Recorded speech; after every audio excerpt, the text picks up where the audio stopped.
5 নাম্বারটা সবাই একটু দেখেন প্লিজ। এখানে বলছে এক্স স্কোয়ার ইকুয়াল 5 + 2√6 এবং a + b + c equal m। ওকে, আমার এই দুইটা মানই দেওয়া। আমি আরও আছে, আচ্ছা a² + b² + c স্কোয়ার মান কত n এবং a³ + b³ মান কত p³।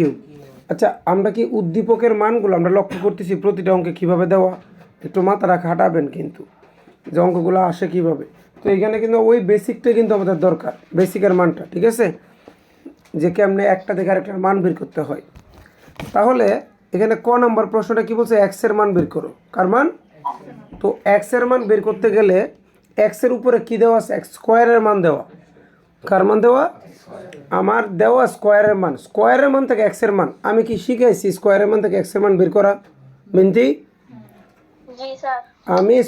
আমি কিন্তু বলছি বেসিকটা ইম্পর্টেন্ট, ঠিক আছে। ওই অল্প বেসিক, এই অল্প বেসিকের অভাবে অনেকে বীজগণিত পারে না, এই একটুর জন্য এমনি অঙ্ক পারে, মান দিয়ে দিলে অঙ্ক পারে, ওই অঙ্ক ফেরে তো লাভ নেই। এই বেসিকটা জানতে হবে। তাহলে এখানে স্কোয়ারের মান দেওয়া, স্কোয়ারের মান থেকে আমরা এক্সের মান বের করব। আচ্ছা, স্কোয়ারের মান থেকে কীভাবে এক্সের মানটা বের করে চলো তারপর একটু দেখি। আনসারে যাও। আনসারে এখানে দেখো ক নাম্বারে বলছে কি বলছে? এক্স স্কোয়ার সমান কত? 5 + 2√6। আমরা জানি প্রথম 5টাকে আমরা ভাঙবো কয় ভাগে? সমান 2 ভাগে। তাহলে বাংলা কত হয়? 3 এবং 2। বড়টা রাখবো সামনে আর ছোটো রাখবো কোথায়? পিছনে। তো ওকে ফাইন। এবার এটাকে যদি আমরা কি করি, এমন একটা সংখ্যাকে রুট করব যেন 3 হয়। কোনো সংখ্যাকে রুট স্কোয়ার করলে রুট, তোরা রুট করলে বলতেছি এমন একটা সংখ্যার আমি স্কোয়ার করব যেন কত হয়? 3 হয়। কোনো সংখ্যার স্কোয়ার করলে 3, তাহলে 3-এর অর্ধেক কত? √3। তাহলে √3 করে কত? a², মানে √3 স্কোয়ারে কাটা দিলে কত? 3 হয়। আর আমি বলছি 3 পদওয়ালা রাশিগুলোর যদি প্রথমটা যদি স্কোয়ারে পড়ে, বাকি সবগুলো কি হবে? a + b হোল স্কোয়ারের সূত্রে পড়ে যাবে। তাহলে করো এটা যদি a² + 2ab, এ কোনটা? এটাই। এবার বিটা কিন্তু আমাকে একটু চিন্তা ভাবনা করে দিতে হবে। যখন 2a মানে √3, তাহলে কত? 2√3। আমার এখানে আছে কিন্তু 6।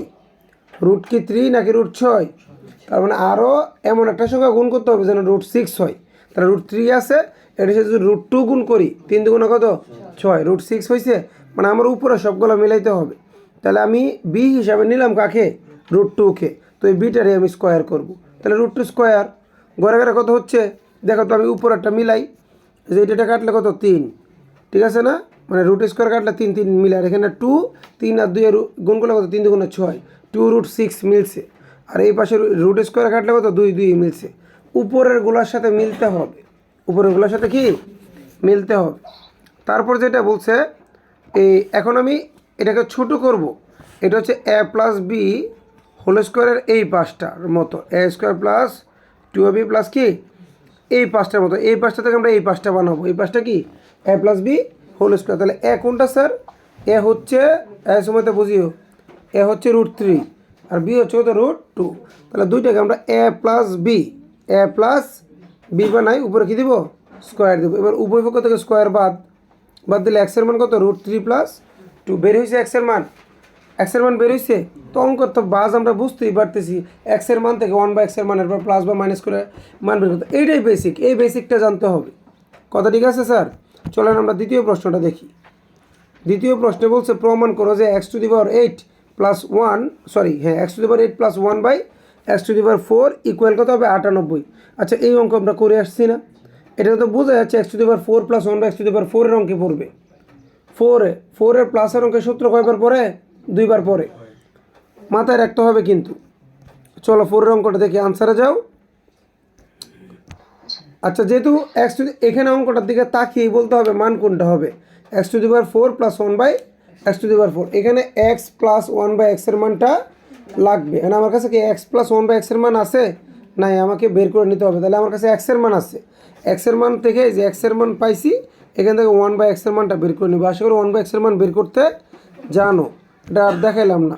1/x এর মানটা হবে উল্টাটা আর কি। তাহলে 1/x এর মান যেহেতু প্লাসের মানটা আসবে, আমি এটাকে প্লাস করে নিব, যে √3 + √2 + √3 - √2। তো √2 কাটা গেলে 2√3। আচ্ছা, এবার ওই যে লেফট হ্যান্ড সাইডে যাও। Root x to the power 8 plus 1 by x to the power 4। আমরা একটা কাজ করতে পারি, এটাকে দুই ভাগে বিভক্ত করতে পারি। আচ্ছা, দুই ভাগে যদি আমরা এটাকে ভাগ করি, একটু লক্ষ্য করি, দুই ভাগে যদি এটাকে আমরা ভাগ করি তাহলে x to the power 8 plus 1 by x to the power 4। এখন এই 4টা কিন্তু এক্স টু দি পাওয়ার 8-এর সাথেও আছে, এই 4টা আবার 1-এর সাথেও আছে। আমরা আলাদা করে ফেলি, x to the power 8/4 x to the power 4 plus 1 by x to the power 4। কাটাকাটি করলে কত? X to the power 4 plus 1 by x to the power 4। Okay fine, এখানে থাকবে এক্স টু দি পাওয়ার 4 আর এখানে কত? 1 by x to the power 4। ছোটো করো, তাহলে ছোটো করলে কত হয়? X square whole square 1 by x square whole square. Clear? তাহলে এখন কিন্তু সূত্রে পড়ছে কোনটা?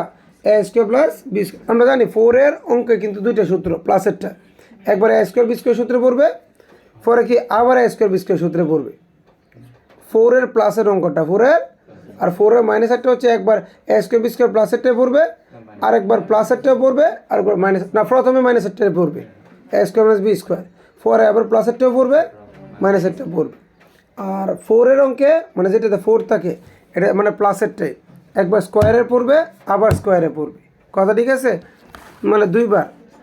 তাইলে a square plus b square, square plus b square সূত্রটা কি? A plus b whole square. এই যে a plus b whole square minus 2ab। তাহলে এ বি কাটা মানে কত? স্কোয়ার স্কোয়ার কাটা। আর এখানে এই ভিতরে দেখো সূত্রটা আবার x square plus 1 by x square, তাহলে এটা আবার সূত্রে পড়বে। সূত্রে পড়লে কত হবে? A plus b whole square minus 2ab, a b কাটা। আর এ স্কোয়ারটা কিন্তু আগে থেকে ছিল, মাইনাস 2টাও আগে থেকে ছিল, এটা বাহিরে থাকবে। এটা কই থাকবে? বাহিরে। তো বাইরে যদি থাকে এখন মান বসাও, এটার মান তো বের করে আনছো 2√3 স্কোয়ার মাইনাস 2। আর এই যে বাহিরেরগুলো লিখে দাও, এই যে বাহিরেরগুলা, ঠিক আছে? সো 2-এর উপর 2 দিলে কত হয়? 2 2 4, 2 2 4। আর √3-এর উপরে দিলে √3 স্কোয়ারে কাটা দিলে কত হয়? 3 হয়, মাইনাস 2। তাহলে 3 4 কত? 12, 12 থেকে 2 গেলে কত? 10। এই স্কোয়ারটা সেই 10-এর উপর হয়ে যাবে, আর এই মাইনাস 2টা লাস্টে। 10 10-এ কত? 100। 10 10-এ কত? 100। 100 থেকে 2 গেলে কত? 98। Right hand side proved. আশা করি অঙ্কটা বুঝতে পেরেছ, ঠিক আছে? আচ্ছা, এরপরটা আসো গ নাম্বার প্রশ্নটা আমরা দেখি। প্রশ্ন এনে বলছে কত? এই যে এটা খুবই ইম্পর্টেন্ট, কারণ এগুলো একটু ভিন্ন আর কি। সি এর মান হচ্ছে 0, তবে দেখাও যে m³ plus 2p³ equal 3mn। মানে সি এর মান যদি 0 হয় তাহলে m এর উপর কিউব করলে এবং 2p³ দুইটা যদি যোগ করি তাহলে উত্তর হবে কত? 3mn। 3mn। Okay fine. C এর মান কিন্তু 0। এনে দেখো মান কি কি দেওয়া আছে দেখি। এ প্লাস বি প্লাস সি সমান কত? এম। আচ্ছা, সি এর মান যদি 0 হয় আমি এখানেই দেখাই, এ প্লাস বি সি এর জায়গায় 0 দাও সমান এম, তাহলে উত্তর কি থাকে? এ প্লাস বি সমান এম থাকে না? থাকে কি না স্যার? আর এখানে যদি আমরা সি এর মান 0 দিই, a square plus b square c স্কোয়ারের জায়গায় 0 স্কোয়ার সমান সমান এন, তাহলে এ স্কোয়ার প্লাস বি স্কোয়ারের মান এন হয়। এক কথায় সি নাই, এক কথায় সি কি নাই। চলো আমরা আনসারটা দেখি। সবাই আনসারে যাও, 1 নম্বর আনসারে যাও। দেখেন a³ plus b³ a³ plus b³ এর মান কত হয়? p³, কারণ সি স্কোয়ার তো 0। এই যে সি যদি 0 হয় তাহলে এ প্লাস বির মান যদি 0 দিই সি এর জায়গায়, তাহলে এ প্লাস বির মান কত? এম। আর এখানে এ স্কোয়ার বি স্কোয়ারের মান কত? এন। কথা ঠিক আছে? এটা তো একটু আগে দেখিয়ে আসলাম। আর এখানে লেফট হ্যান্ড সাইডে বলছে কি m³ প্লাস 2p³। এবার এম এর মান কত ছিল? এ প্লাস বি। এম এর মান কত? তাহলে যে এম এর পরিবর্তে আমরা এ প্লাস বি ইউজ করলাম। ওই এটা প্রশ্ন দেওয়া না, প্রশ্ন যে উপরে মানটা বের করলাম না, এ প্লাস বি সমান এম। তাহলে এম এর মান কত? এ প্লাস বি। তাহলে যে এম এর মান দিলাম এ প্লাস বি, উপর হচ্ছে কিউব। আর এটা 2টা রাখলাম। পি এর মান কত? পি এর একটা মান কিন্তু প্রশ্নে দেওয়া, a³ প্লাস আমরা দিলাম a³ প্লাস কি b³ ইন্টু 2। এবার যে কাজটা করবো, এ প্লাস বি হোল কিউব আছে না, এটাকে ডাইরেক্ট সূত্রে ফেলে দাও। এ প্লাস বি হোল কিউবের সূত্রটা কি জানো? এ প্লাস বি হোল কিউবের মেন সূত্র a³ plus 3a square b plus 3ab square plus b³। এই সূত্রটা তুমি মুখস্থ করবে, এটা একটা অরিজিনাল সূত্র, ঠিক আছে? এরপরে 2 দিয়ে যদি আমি এটাকে গুণ করি 2a³, 2 দিয়ে যদি b³ গুণ করি কত? 2b³। এখন তোমরা একটু লক্ষ্য করো, পুরো লাইনের ভিতরে a³ কয়টা আছে দেখো। প্রথমে একটা a³ আর এইদিকে আছে 2a কিউব, তাহলে 2a cube R a cube প্লাসে প্লাসে কি প্লাস, কয়টা হবে 3a কিউব। এবার দেখো 3a স্কোয়ার বি রেখে দাও, 3ab স্কোয়ার রেখে দাও, আর এই পাশে দেখো 2b কিউব আর এখানে একটা b কিউব, কয়টা হচ্ছে 3b কিউব। এখন যে কাজটা করব আমরা, সবগুলোতে দেখো 3 আছে, একটা 3 কী করব কমন নিলে, যে কমন নিলে বাকিগুলো কি শুধু 3 সারা থাকবে। এরপর প্রথম দুইটা ধরো ভিতরে, ভিতরে দুইটা কোন দুইটা আমি বলি, প্রথম a কিউব plus a square b, a কিউব প্লাস a স্কোয়ার বি, এইখান থেকে আমরা একটা কমন নিব, প্রথম দুইটা a কিউব প্লাস a স্কোয়ার বি, এইখান থেকে কী কমন যায়, এই পাশে আছে a স্কোয়ার, এই পাশে আছে কি a কিউব, তাহলে এখান থেকে a স্কোয়ার কমন যাবে, কি কমন যাবে a স্কোয়ার কমন নিলে এই a কিউব থেকে যদি দুইটা গেছে গা, আর থাকবে একটা, আর এই পাশে পড়ে থাকে বি, তাহলে a প্লাস বি থাকবে, কথা ঠিক আছে। এবার এই ফরের দুইটা দেখে a b square plus b cube, এখান থেকে কী কমন যায় বি স্কোয়ার, তো বি স্কোয়ার যদি কমন নিই কী থাকবে a প্লাস বি পড়ে থাকবে, কথা ঠিক আছে স্যার। তো এখন যদি ওই মিডল টার্মের নিয়ম অনুসারে আমরা a প্লাস বি দুইটা দেখে কি একটা আমরা নিলাম, যে কোনো একটা আমরা কমন নিলাম, আর বাইরে হচ্ছে কত a স্কোয়ার এবং কি বি স্কোয়ার, আমরা লিখলাম a স্কোয়ার প্লাস কি বি স্কোয়ার, ওকে ফাইন। এখন যে আর সামনে তো 3 ছিল, এবার a প্লাস বি আছে, a স্কোয়ার বি স্কোয়ার আছে, a প্লাস বি মানে কত m, ওই এটার পরিবর্তে আবার m বসিয়ে দাও, আর ওইটার পরিবর্তে আবার n বসিয়ে দাও, ঘরে ঘরে আমার কী হলো 3n 3mn, উত্তর ঠিক আছে, right hand side, left hand side equal right hand side. আশা করি ক্লিয়ার হয়ে গেছে, ওকে। আচ্ছা অঙ্ক আপাতত আজকে দুইটাই।